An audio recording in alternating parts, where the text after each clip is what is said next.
Ahok yang jelas selama 2 tahun sejak Anda masuk ke ranah menjadi wakil gubernur, kemudian sekarang menjadi gubernur, selalu menjadi sorotan publik. Risih tidak? Atau sudah biasa karena itu bagian dari resiko politisi, resiko pejabat publik memang selalu ada di mata media dan publik? Mungkin saya dari kampung kan. Kita di kampung juga begitu waktu jadi pejabat.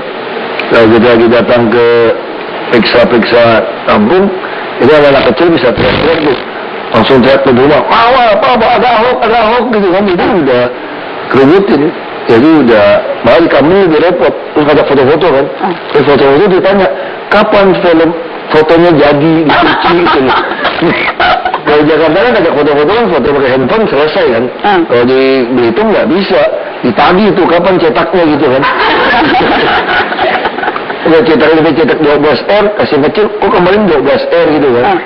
Jadi ya itu ongkosnya agak gede itu. Tadi kita bicara branding, Syahrini brandingnya glamor, kalau ini brandingnya lucu. Ahok brandingnya? Nggak jelas tuh, kata orang tuh marah-marah gitu. Syahrini brandingnya Ahok apa sih? Satu kata yang terlintas di benak paling cepat apa? Sekar membahana. Oh, oke. Sekar membahana. Kayaknya kurang dapat Lamborghini nih gue. Harus Pak. Istimewa Pak artinya. Berarti Bapak di mata saya begitu istimewa kalau Jakarta nggak macet lagi. Syaratnya itu ya? Syaratnya itu. Itu yang berat itu. Soalnya berarti kenapa? Jakarta nggak macet kalau yang model-model punya mobil pribadi mau pindah ke transportasi umum. Mau nggak nih Pak? Tanyain dong Pak. Coba tanya saya. Pasti nggak mau, tapi bukan IRP. Mau lewat boleh. 2.000 sekali lewat bayar IRP. Sampai berapa? 200.000 kalau pada saat ini? Ya itu subsidi. Dapat duitnya kita pakai untuk supaya busnya murah gitu. Gitu ya Pak ya. Iya. Seperti itu. Seperti itu. Branding seorang Ahok, Raditya Dika, branding Ahok apa? Kalau kita bicara orang yang kerap mencuri perhatian publik. Ya kalau aku baru pertama kali ketemu langsung ya, kalau ngelihat Pak Ahok sih, kalau buat aku sih no kompromi sih kalau aku ngelihatnya. Yang kena di kepala aku tuh emang gak ada kompromi aja gitu. Tidak ada kompromi. Berbagai kebijakan pro kontra yang dilakukan oleh Gubernur DKI Jakarta Basuki Cahayapurnama, kita lihat sebagian di antaranya berikut ini. Pro kontra kebijakan Anda Pak Ahok ditanggapi beragam. Itu lebih banyak karena dipengaruhi oleh gaya Anda ketika menyampaikan kebijakan itu, atau memang secara nature atau secara awal mulanya kebijakannya memang kontroversial, atau ditambahin lah sama gaya-gaya Ahok yang suka marah-marah itu? Iya, sebenarnya tugas kita kan membuat Jakarta ini aman, nyaman, tertib, kayak gitu kan. Nah kalau aman, nyaman, tertib, ya harus penegakan hukum. Penegakan hukum ya pasti orang nggak suka. Umumnya kan orang nggak suka pindah, berubah gitu kan. Misal contoh kita bicara PNS. Di DKI itu ada 8.511 jabatan. Wah kebanyakan, gendut banget itu jabatan gitu kan. Ya udah saya buang aja 1.500. Kita tidak ada pilihan. Orang DKI itu mengharapkan yang terbaik dari yang terbaik melayani dia. Saya ditanya, bisa nggak Bapak salah? Pasti bisa dong, nama juga manusia. Saya lebih baik salah menstafkan orang daripada salah memberikan dia posisi diusahain orang Jakarta.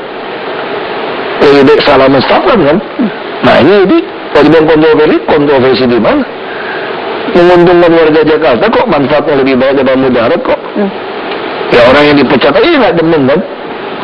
Orang bagi-bagi duit, urus surat, minta keterangan ahli waris, langsung hitung-hitung 1% dari NJOP soal lahan. Dendam di mana aturannya? Nah model-model gitu kan aneh-aneh kan. Ya udah kita potong, langsung kedengaran pecat lagi, staffin lagi. Ya itu kontroversi di mana? Enggak juga kok. Itu ditambah, dibumbui, diwarnai dengan gaya Ahok yang memang ceplas-ceplos? Kalau cepat-cepat kan memang saya pikir jadi orang harus begitu lah. Kalau kita berpikir mesti jadi orang lain capek, pernah main drama kan, main sandiwara gitu kan. Ini jago-jagonya nih Pak. Iya. Coba latihannya berapa bulan? Satu. Aku nggak pernah drama. Adanya Pak. Drama kehidupan. Drama kehidupan. Iya udah setengah jam kita mesti belajar karakter orang. Itu mesti latihan sebulan, 2 bulan, capek. Nah kalau kita hidup harus jadi orang lain, aduh capek deh. Lebih kita ya udah apa adanya aja. Kalau kita bicara branding sebagai politisi, sebagai pejabat publik, saya mau ke Mbak Amalia. Branding Ahok itu sesuai dengan karakternya, ceplas-ceplos, tanpa kompromi, suka marah-marah, itu bagian dari karakternya juga. Itu branding yang pas untuk politisi atau tidak? Sebetulnya kalau personal branding itu ada kadang-kadang miskonsepsi, dikira harus menjadi sempurna. Personal branding itu tidak menjadikan seorang sempurna, tetapi menjadi cemerlang di mata stakeholdersnya.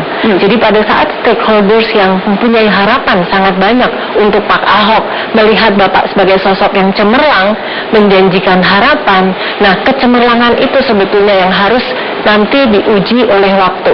Jadi saat ini perbedaan antara kedua tokoh tadi, Mbak Syahrini sama Dika, ini perbedaannya adalah apa yang dikaryakan langsung dirasakan. Jadi kelucuan, glamor atau kelucuan dan kekonyolan gitu ya, itu langsung dirasakan saat itu juga. Pak Ahok di samping yang istilahnya ada unsur janji, tetapi masih menunggu waktu Pak Ahok. Jadi Bapak harus melihat ini sebagai sebuah proses.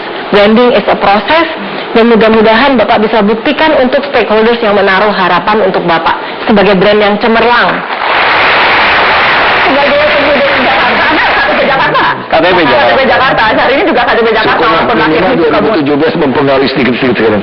Oh, yakin banget. Tadi kan katanya yang waras-waras, belum tentu loh yang dua samping ini waras. Minimal undang ke sini pasti waras. Pencitraan Ahok tadi Anda katakan tidak tanpa kompromi. Tadi Syahrini mengharapkan cetar membahana, tapi yang jelas Pak Ahok kalau kita lihat dari apa yang ditampilkan di website Anda, kita lihat sama-sama. Kalau berusaha membaca, ini loh apa yang ingin Ahok tampilkan lewat website.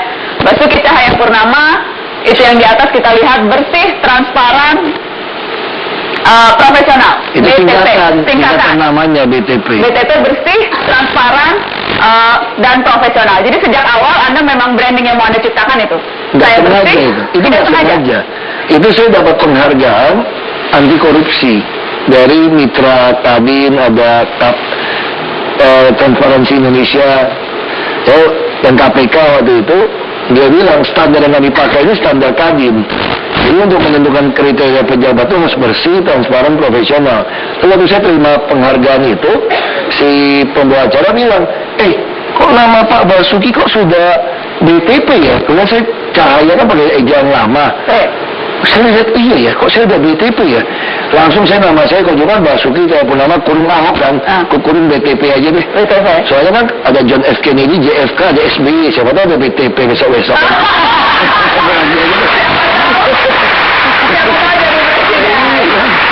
Kalau BTP singkatan yang satu, itu pas nggak untuk Ahok menurut Syahrini? BTP bersih, transparan, profesional. Kita lihat 5 tahun ke depan, ya Pak Ahok ya, karena 5 tahun, 3 tahun. Karena 3 tahun. Karena pemilihannya 2017. berarti 3 tahun lagi Pak Ahok akan membuktikan BTP itu ya. Ya. Syahrini akan tanya lagi nanti sama Pak Ahok. Akan tanya lagi. 3 tahun ke depan. Soalnya, komik harus dibuktikan dulu branding itu, atau menurut Iya. Anda? Kalau aku selalu melihat pejabat publik dengan kehati-hatian. Kalau aku selalu tiap kali ada di di media apa di mana gitu ngelihat orang ngomong, aku selalu berpikir dengan sangat hati-hati. Kebetulan aku kuliah di UI FISIP Ilmu Politik Indonesia juga gitu. Jadi ya aku cukup banyak hati-hati gitu dalam melihatnya. Tapi minimal apa yang Pak Ahok sampaikan barusan, aku enak mendengarnya. Enak. Minimal itu. Minimal. Minimal itu. Tahapan berikutnya setelah enak apa tuh? Yakin. Jadi, Berikutnya kalau kita mau bicara untuk ya udah mau dukung atau apa gitu kan, ya kalau buat aku sih minimal itu. Jadi, minimal enak didengar, make sense, masuk akal. Saya masuk akal gitu, waras gitu kan. Nah kedua kan tinggal yakin atau tidak. Ya yakin atau tidak kita bisa lihat dari mana, dari ya tadi betul pembuktian kerjanya bahwa apa yang enak didengar ini enak dilihat nggak? Satu harapan nih Pak Ahok, kenapa kalau bicara mengenai kesejahteraan masyarakat Jakarta, Pak Ahok menaikkan PBB begitu tinggi? Kenapa